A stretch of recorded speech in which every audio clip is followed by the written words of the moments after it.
guys, it's Mrs. C here with Cycle 3 Week 13. We're back from winter break. I hope everybody had an awesome Thanksgiving, Christmas, New Year, holiday, whatever you were celebrating. And that you had a good first week back if you've already had it. I know some of you are further ahead of me and I'm sorry about that. A lot of my older videos still will work for ideas, so if you want to go back and watch from the last time I did Cycle 3, those are available, but I will be updating weekly from now on. I do think we have spring break, but it's not for 6 weeks, so maybe that will line up and we'll get back on schedule. So anyway, I'm just going to jump right in, start off with geography like I usually do. So we have all of our western mountains. I did kind of what I did the last time, just use some devices to help the kids remember. So we did the Rocky Mountains, and every time we said it, we kind of took our hands and ran them down the map of the mountains, and we said the Rocky Mountains running down. And then we did Pikes Peak, and Pikes Peak, we had to just say it like really on the P, so we said Pikes Peak.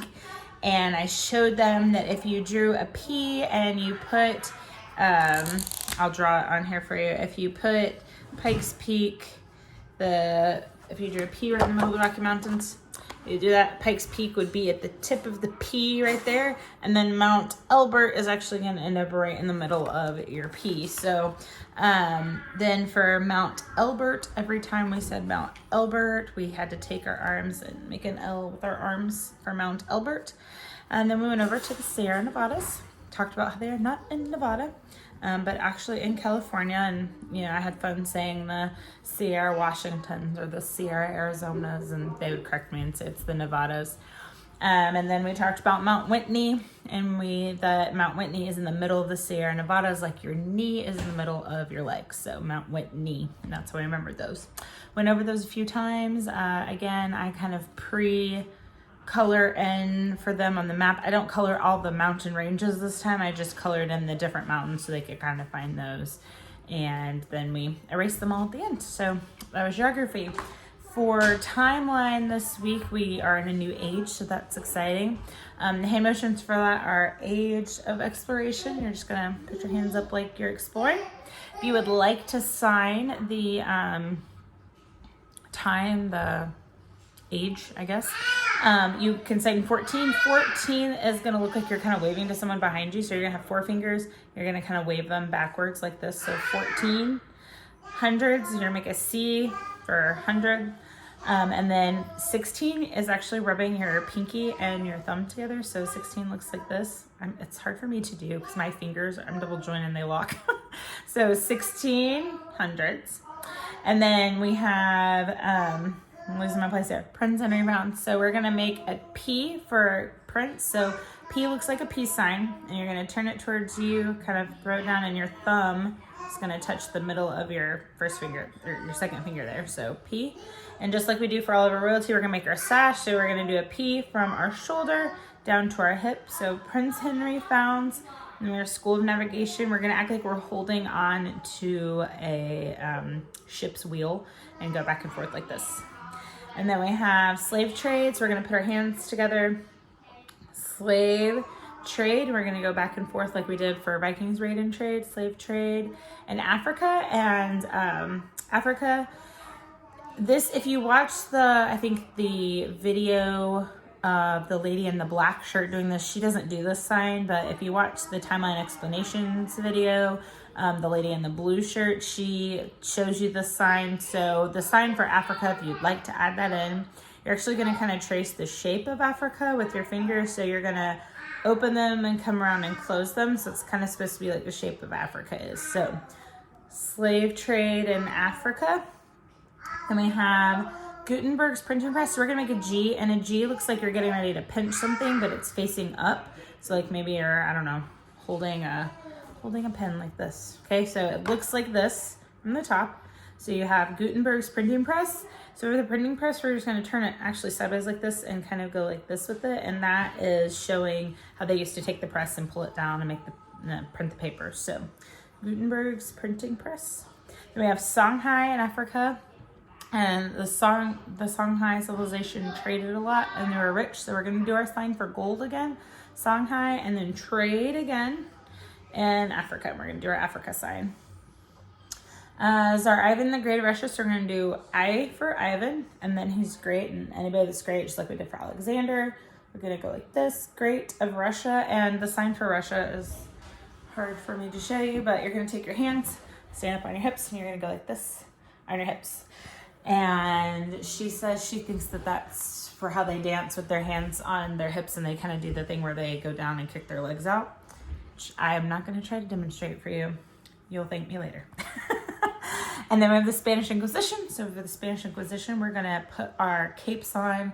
The capes, they do this a lot for Spanish, I guess, because of the matadors. And if you kind of look on the card for this one, it kind of looks like they're all wearing capes. So we're going to come around. This is an X, and we're going to bring them around and lock them. Sorry. Bring them around and lock them. So putting on our capes, Spanish Inquisition. Okay, so that's timeline. For math, we did the Kingdom of Galen. I do this every year. I love it. It's so fun. It helps you remember. I think about it all the time when I'm baking and cooking. So I don't know if I've ever drawn it out before.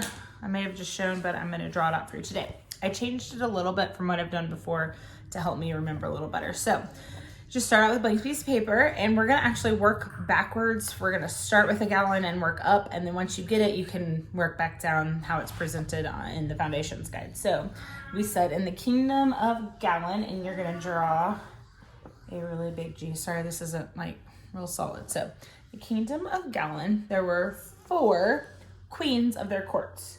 So draw 4 Q's, and you want to try to draw this as big as you can because you got to fit stuff inside. So 4 Q's in your Kingdom of Galen.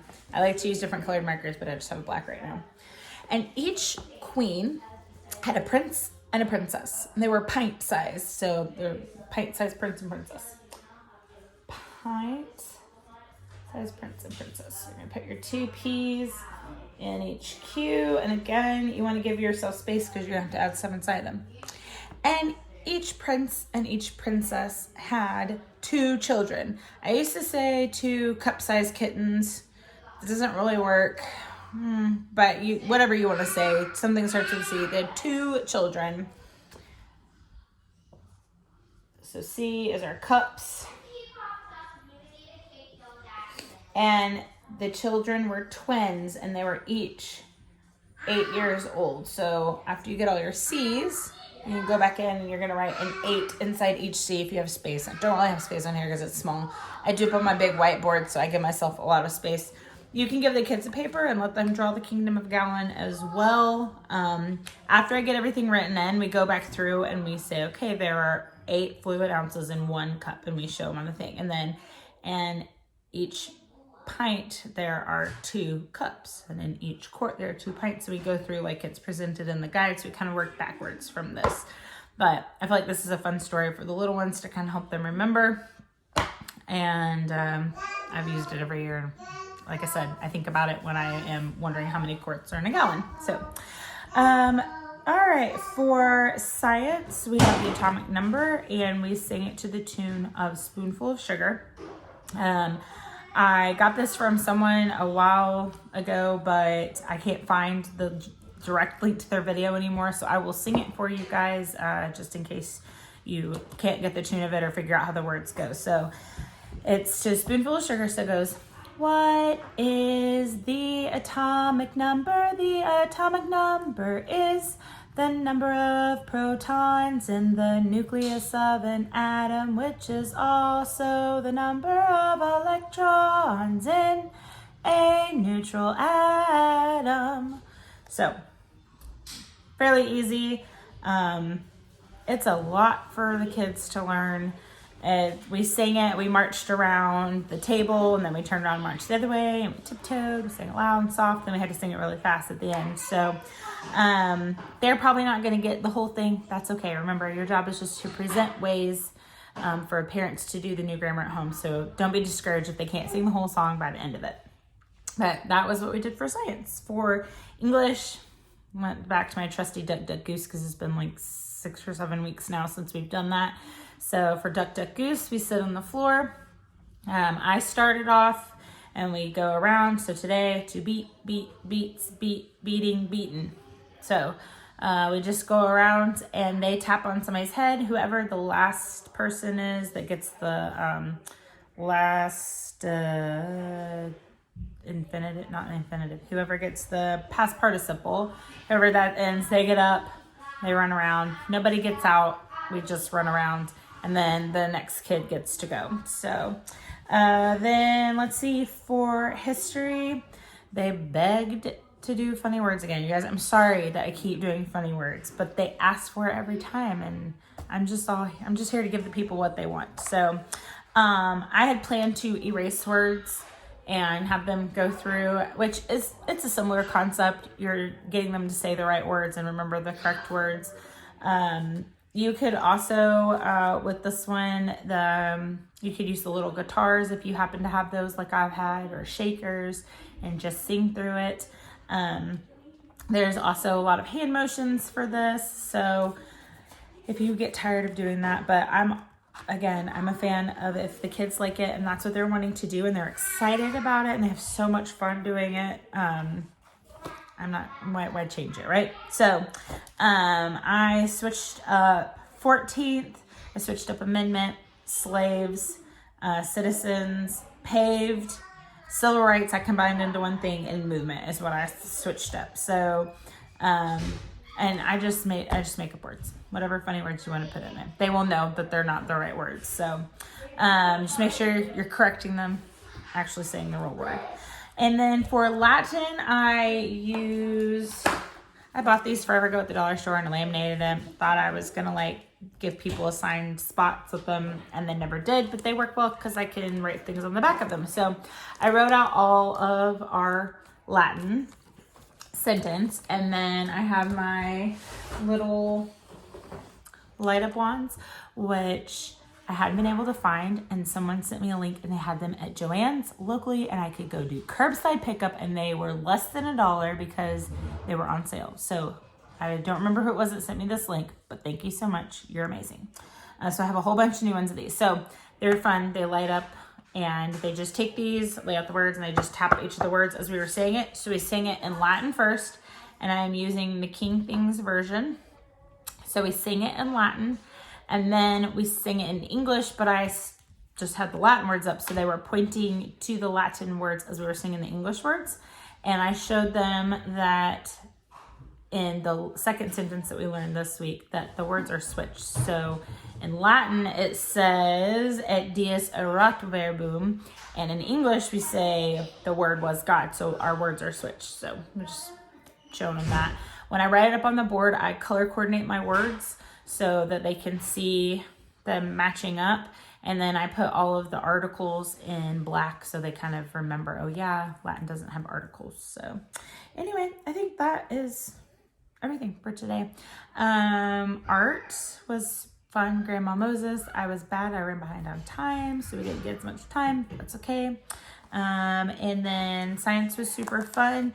If you have a little extra time in science this week, one of our awesome tutors brought in a jar. She was trying to find marbles, but she had a bunch of bouncy balls, and she brought rice and just kind of showed the 2 cups of the bigger balls and 1 cup of rice. You would think 2 + 1 is 3, but when you combine them together, that the rice just fills in and still just 2 cups. And so we did that at first, did the experiment, and then we went back and I put the rice in first and put the balls in, and it was over 2 cups. And I said, if we put things that aren't important in our life first before we put all the important things in, we can't fit everything into our life. So if you're needing a little something to draw out science this week, you can maybe branch into that a little bit. So anyway, well, I hope you guys have an awesome week back after break. Hope everybody is healthy, doing well, and I will see you back next week for week 14. Yeah. Bye, guys.